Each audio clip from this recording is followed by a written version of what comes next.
Putain, DR12 mec. Eh dis donc, putain mais... Putain, en plus il y a un petit break bien sympa là. Non, c'est pourri, là je préfère la berline moi, Mais t'es regarde, TS. Bah carrément, regarde. Alors c'est une 12 TS aussi hein. Non, bah je préfère la berline, regarde celle-là. Allez. Mec, c'est un break, get la place. La place, tu mettrais même pas, y a rien à mettre là-dedans. Tu mettrais quoi Regarde. Arrête. Tu fais quoi? Putain, tu vois qu'on en fout la place. Allez. Bon, aujourd'hui le petit garage il s'intéresse à toutes les R12. Salut les petits garagistes. Aujourd'hui on teste l'incommensurable, la mythique, la mémorable Renault 12. Et par là, eh bien je veux dire les. Car oui, le petit garage essaie pour vous une TS Break phase 1 et une TL Berline phase 2. Alors, on vous laisse le temps du générique pour vous mettre à l'aise, vous servir l'apéro et on vous emmène faire un tour dans les 70s. A tout de suite.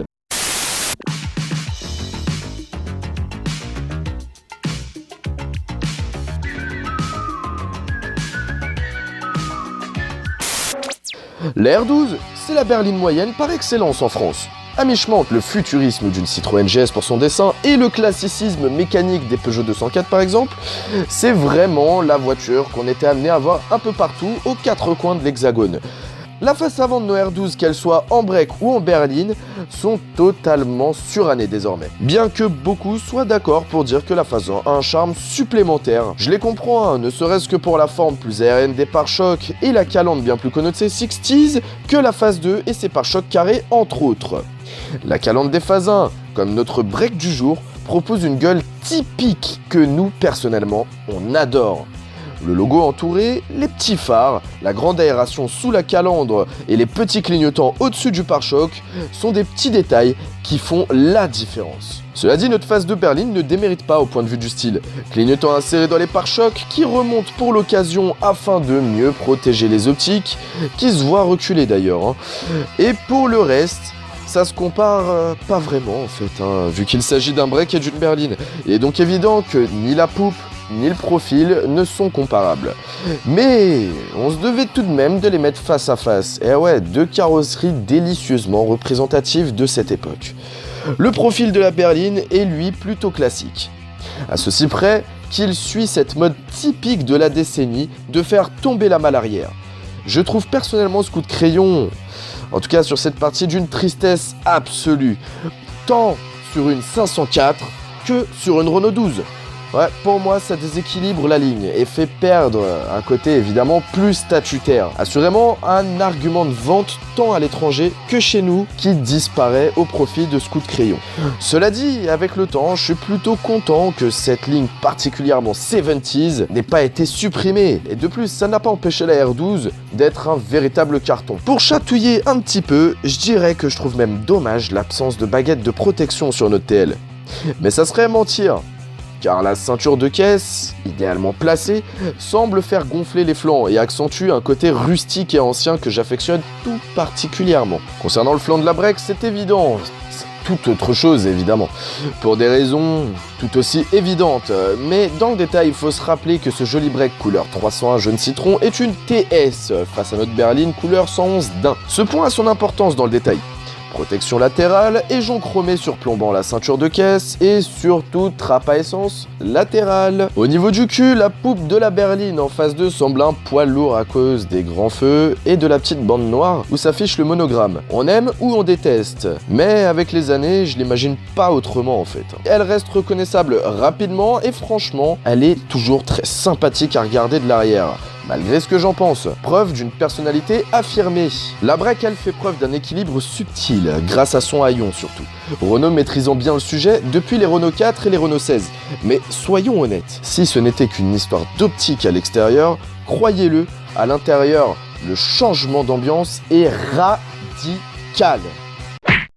À l'intérieur, le break nous accueille dignement avec des sièges enveloppants et moelleux, ainsi qu'un espace bien dégagé à l'avant. Le grand cerceau en bakélite, lui, dispose d'un toucher qui ramènera les plus anciens d'entre nous directement dans les années 60. Attention, il y a de l'ambiance. Et c'est ce que la phase 2, comme notre berline, ne fait pas réellement. Elle nous envoie pas dans le passé, mais elle nous envoie carrément dans le futur. Et ouais, je vous rappelle que la voiture est des années 70, et le volant et la planche de bord étant très connotés années 80 avec une profusion de plastique dans tous les sens et des formes, presque cubique, enfin même carrément cubique, nous envoie directement dans une décennie un peu plus familière pour nous.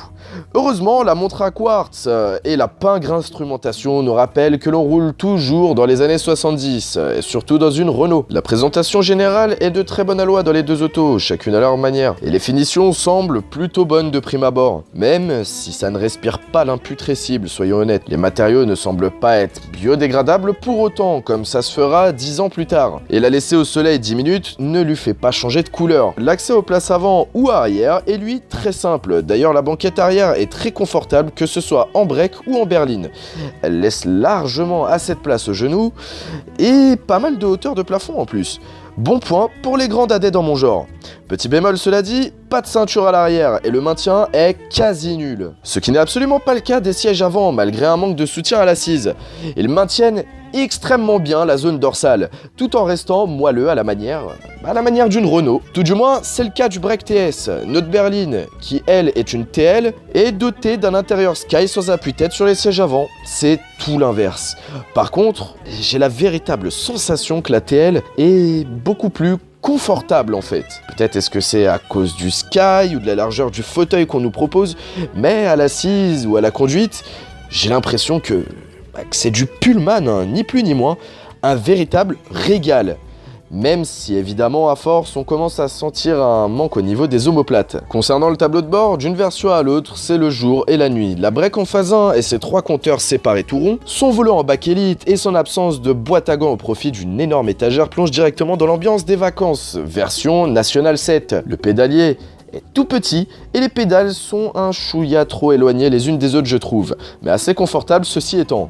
La phase 2, elle, voit son accélérateur décalé vers la droite d'un demi-centimètre, comme si elle n'était pas assez éloignée déjà, et je ne sais pas pour quelle raison, je ne trouve aucune information à ce sujet, donc si vous pouvez m'éclairer, écrivez-moi ça en commentaire. Le combiné d'instrumentation, lui, gagne en lisibilité, ce qu'il perd en charme, et une très pratique boîte à gants s'invite à la fête. Question de goût oblige, on vous laisse trancher entre la phase 1 et la phase 2. Et enfin, la partie la plus inéquitable de ce duel amical, le coffre. Celui de la berline est surprenant tant il est vaste au final, avec 380 litres. Et ouais, il y a de quoi en charger. Mais celui du break dispose d'une contenance imbattable, 910 litres. Et encore mieux, c'est si on couche la banquette, on se retrouve avec un volume de 1650 litres. Ce qui offre un plancher parfaitement plat et un espace de chargement sans commune mesure avec la concurrence. On peut y mettre un Etienne tout entier en fait. Allez, passons sous le capot. Niveau moteur, que ce soit TS ou TL, il s'agit du moteur Cléon-Fonte, un moteur qu'on aime bien et qu'on connaît assez ici. Il est positionné en porte-à-faux avant, dans tous les modèles. Mais les différences existent évidemment mécaniquement entre tous les modèles. Commençons donc par les chiffres de la TL. Il s'agit donc d'un 4 cylindres en ligne de 1289 cm3 qui développe 54 chevaux à 5250 tours minute, qui développe également 86 Nm à 2500 tours minute et est alimenté via un carbu simple corps pour tirer les 880 kg de cette mamie. Elle pète le 0 à 100 en 17 secondes pour atteindre une vitesse maximum de 135 km/h. Bref, c'est pas un foot de guerre et c'est une fiche technique qui annonce que la cravache sera de mise pour en jouir pleinement. Mais pensez bien que dans les années 70, c'était tout à fait honorable. La TS, elle propose un programme sensiblement différent. Bien que ce soit toujours le 4 cylindres Cléon-Fonte en porte-à-faux avant de 1289 cm3, cette fois-ci, il développe 60 bourricots sous le capot à 5500 tours minute et 93 Nm à 3500 tours minute. Mais il est alimenté via un carburateur double corps cette fois, pour tirer un poids de 980 kg. Du coup, cette vieille break pète le 0 à 100 en 15 secondes 8 et atteint une vitesse max de 155 km/h. Plus puissante et plus coupleuse, mais à plus haut régime. La cravache semble aussi s'annoncer comme étant un partenaire très pratique en balade. Mais vous le savez tous, les fiches techniques et la réalité du macadam sont un peu comme la vanille et le chocolat. Ce sont des antagonistes qu'on aime comparer.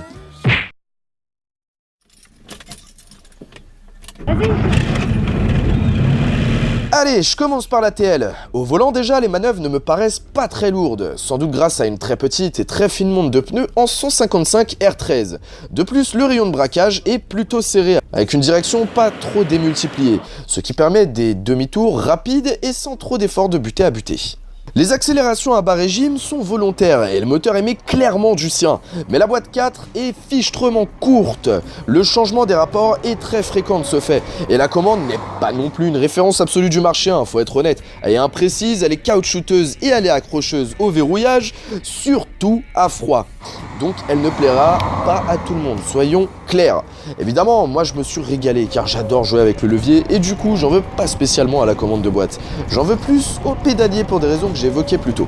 Bref, la commande dispose de longs débattements qui calment la voix du Cléon d'un rapport à l'autre avant de reprendre notre ascension du compteur. Il ne faut pas avoir peur d'accélérer pour chercher les chevaux. Et croyez-le, les 54 présents sous le capot sont amplement suffisants pour suivre le flot de circulation actuel à 80 km/h, si vous savez les emmener évidemment. Non, franchement c'est sympa, le seul véritable bémol pour moi qui gênera les gros rouleurs et particulièrement les amateurs d'autoroute, c'est la boîte. Comme je l'ai dit tout à l'heure, elle est terriblement courte. À 90 km/h, la voiture hurle. La sonorisation est pas terrible dans la mesure où la Renault 12 va sur ses 50 ans et donc les longs trajets peuvent très vite vous fatiguer. Mais pour une petite balade champêtre, c'est juste l'éclate. D'ailleurs, pour casser un petit peu les ondits et les bruits de couloir, la direction est plutôt correcte de précision par rapport à ses contemporaines. Loin de l'image d'Épinal qu'on se fait d'une voiture qui ne répond pas à son conducteur, avec un jeu énorme ressenti au conducteur, c'est plutôt pas mal, même si on n'est pas au niveau d'une GS de la même année, il est vrai. Non, pour moi au final, s'il faut chercher un autre gros reproche de la R12, ce serait plutôt son train avant. Il est très lourd et il s'ouvre très facilement. Son roulis est de plus très prononcé par rapport à l'arrière qui lui par contre ne semble pas vouloir décrocher et a l'air beaucoup plus stable. Un comportement typiquement Renault. Et sérieusement, ne comptez pas sur les freins pour vous extirper d'un mauvais pas. Ne vous méprenez pas, ils sont excellents pour leur époque. Cela dit, c'est du frein Made in Renault, et si vous êtes un fidèle de notre chaîne, ou de la régie, vous savez que les freins Renault ont pour signature un dosage difficile et une commande spongieuse, accompagnée d'une endurance en somme toute assez moyenne. De plus, je vous rappelle que la voiture va sur ses 50 ans, donc faut pas imaginer qu'elle a une efficacité comme une voiture moderne. Bref, c'est à vous de traiter la R12 avec le respect que son âge impose. En ce qui concerne la TS Break, les manœuvres se font au moins aussi facilement que la TL. Le rayon de braquage est strictement identique, mais tourner le cerceau semble plus simple grâce à la taille de ce dernier. À l'accélération, le break surprend. Plus creuse à très bas régime, ça devient très rond à partir de 2000 tours minute, et je dirais même plutôt surprenant dès 2500 tours minute. Pédale au plancher, deuxième corps ouvert au carburateur, la montée en régime se fait très franche, jusqu'à 4000 tours minute, et commence à très franchement s'assoupir dès 4500 tours minute en fait. Bref, c'est le moment où vaut mieux passer le rapport plutôt que de chercher les 5000. Après tout, on n'est pas dans une Honda VTEC et la zone rouge ici ne sert à rien. D'ailleurs, la commande de boîte mérite les mêmes reproches que sur la TL. Imprécise et plutôt rêche à la main, mais avec un pédalier qui permet quelques relances moteurs. D'ailleurs, petit avantage non négligeable pour ceux qui ne veulent pas se tordre la cheville avec des talons pointes ou rouler avec des boules caisses sur autoroute, c'est justement l'étagement de la boîte, qui est très largement plus long. Ouais, pour preuve, on est aux environs de 3000 tours minute à 90-100 km/h, ce qui reste largement plus calme que la TL et permet de rouler sans avoir à jouer des pignons. La direction est elle aussi plutôt correcte, je trouve, loin des vicieux clichés, et permet largement de circuler encore aujourd'hui sans réelle appréhension. Mais le train avant, il a aussi franchement sous-vireur, peut-être même encore plus que la berline, et le roulis semble encore plus grand. La R12 reste quand même une véritable ancienne et se doit d'être conduite comme telle au final. C'est vraiment 70s à fond, tant pour l'une que pour l'autre, pas de doute, et ça la rend vraiment fun à conduire. Même les défauts comme le châssis ou la commande de boîte ne me font pas peur. Et plus je roule avec, plus j'ai envie de m'en acheter une, sincèrement. Et franchement, je la conseille à tous. Ouais, prenez-en le volant, ne serait-ce que pour une fois. Et franchement, essayez de me dire que ça ne vous a pas donné à un moment ou un autre, ne serait-ce qu'un tout petit sourire en coin. En conclusion, j'admets volontiers que la R12 a un capital sympathie inénarrable. Le son du moteur Sierra, le débattement des rapports, sa ligne, sa présentation intérieure, son habitabilité et son agrément typiquement années 70, ainsi que son prix d'achat, c'est la petite cerise sur le gâteau, me font craquer très franchement. Objectivement, je préfère vous prévenir sans langue de bois. Les freins et le guidage du train avant, ainsi que celui de la boîte, risquent de vous perturber et méritent certains temps d'adaptation. Mais la prise en main d'une R12 reste simple et accessible à tous, très franchement. De plus, sa consommation aussi entre 7 litres et 9 litres 5 au 100, voire peut-être un chouïa plus pour la TL. Et elle est parfaitement fiable et utilisable au quotidien. La Renault 12 est une parfaite compagne de votre vie, aussi chargée soit-elle. Très attachante, cette voiture est une valeur sûre. Elle se trouve souvent à des prix hyper attractifs. Évidemment, d'ici à la sortie de ce reportage, c'est pas sûr qu'il en soit de même. Mais bon, la cote n'a pas spécialement évolué depuis 2015 sur ce modèle. Enfin bref, au-delà de toute considération financière qui plaira qu'aux spéculateurs au final, la Renault 12 est une véritable Madeleine de Proust qu'il est urgent de sauver si vous vous sautez le cœur d'un baby boomer. En tout cas, un grand merci à Doudouz et à Joël pour le prêt de leurs deux sublimissimes Renault 12. Bon les petits garagistes, j'espère que ça vous a plu. Un bel essai de belle R12. En tout cas, nous on se retrouve pour la prochaine fois avec une voiture qu'il n'est plus nécessaire de présenter. Allez, bon courage et à la prochaine.